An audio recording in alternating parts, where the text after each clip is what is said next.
Welcome, fans and collectors! This is Marvel and DC 379 with another review, and today we'll be looking at Marvel Legends Build-A-Figure Odin Allfather. Before I begin, this came from the Allfather wave, and there's actually alternate pieces for King Thor, but I chose Odin instead. But if you want the King Thor parts, you can get Captain Marvel and Machine Man for the different arms and the head. Like I said with my other Build-A-Figure reviews, this was a pain in the rear end to assemble. I mean, everything else was easy to put, but the legs were the most difficult part that I had to use a hairdryer to heat it up so it can peg into the peg. So enough of that, let's get into the figure. I really like the look of this figure.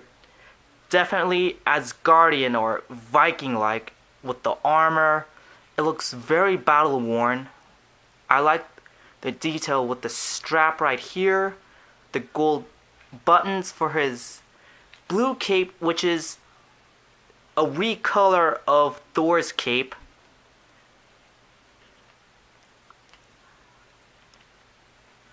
I like his shoulder guards, his wristbands, the straps on his belt, and I love the boot armor. Very cool. Here's the back, nothing much. Here's the head sculpt. I absolutely love this head sculpt. He has the beard with a little band to make it look like a ponytail kind of thing. I like the ram horns. They look really nicely sculpted with the segments. And I love the wings.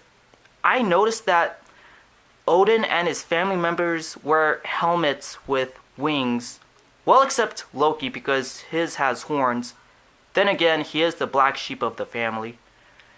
And there's his iconic eye patch. For accessories, he does come with the Gungnir spear. In Norse mythology, it's a legendary spear. When thrown, is said to have high accuracy. But in the Marvel version of Norse mythology, it's a little bit different. It still is a magical weapon, but its origins vary, and I'm not gonna go through every single one of them because it's ridiculous. And, well, all I have to say is that he can channel his energy through the Gungnir spear. It has that nice bronze color, but my only complaint, well actually two, is that because how long and the shaft is, it's really hard to put it in his hand unless you pry it open, and if you're very careful, so try to be careful not to break that toy's hand when you do. And another complaint is that there is not enough, actually no paint at all with the Gungnir. I mean, some variation of the bronze color would be nice. Otherwise, it's just a bronze colored piece of plastic. I mean, here's Namor's trident for comparison. Completely identical mold. But the major difference is there's more paint on this one. There's the nice aqua green or teal green and the white for the tips of the trident.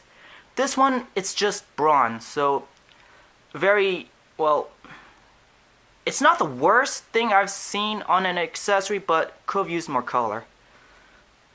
And if you see at the beginning of the video, he has this sword, but the thing is, he doesn't come with a sword.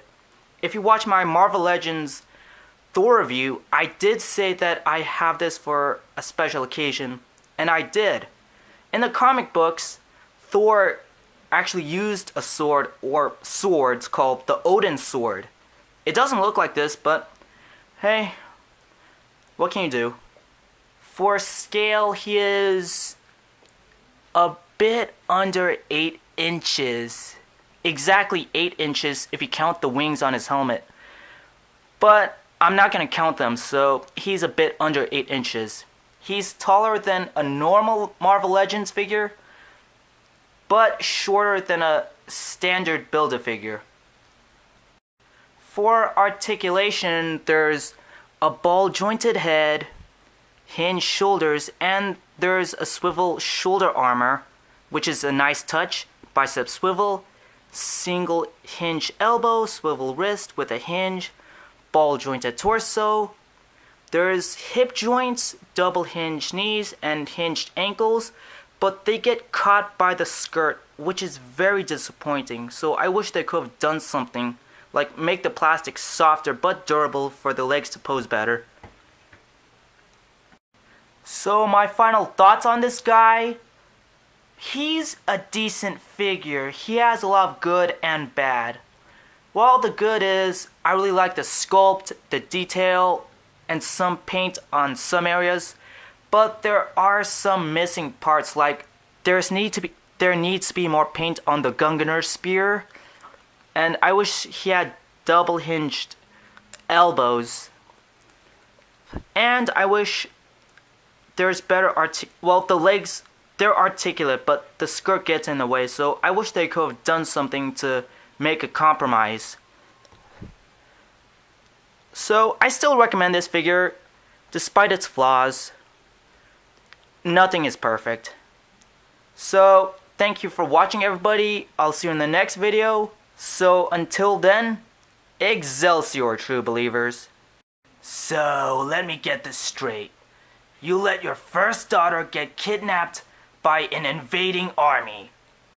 I, Sir Deadpool, disowned your biological son. Yes, that be correct. And neglected your adopted son. I'll be correct, Sir Deadpool. Oh gee, aren't you Father of the Year?